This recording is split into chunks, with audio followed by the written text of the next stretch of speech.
international.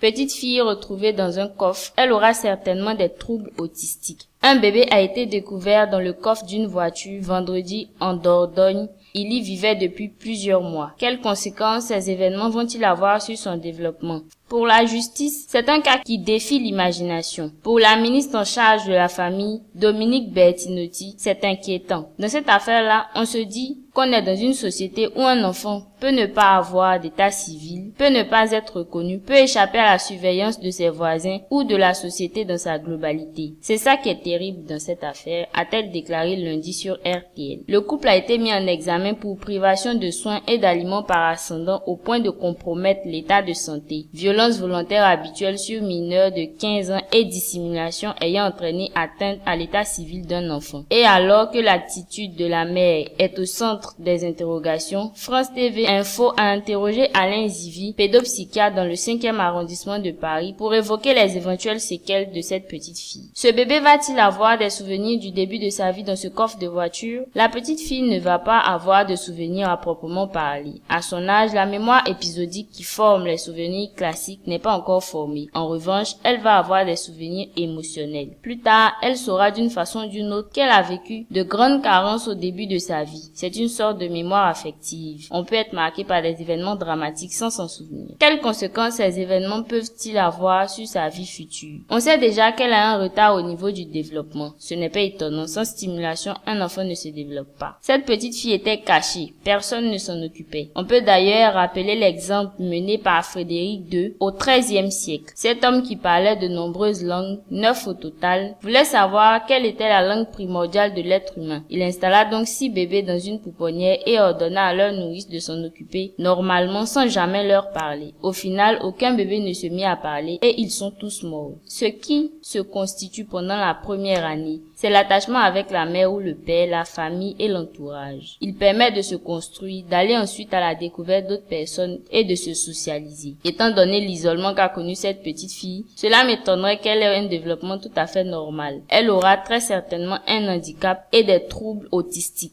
Comment doit-elle être prise en charge? Le mieux pour elle serait qu'elle soit placée dans une famille d'accueil spécialisée entourée par des médecins. Un tel cadre serait plus adapté qu'une structure collective, car c'est un cas que l'on peut qualifier de très lourd. Mais je ne suis ni optimiste ni défaitiste. Elle est à un âge où les choses restent ouvertes, mais elle part avec un passif important.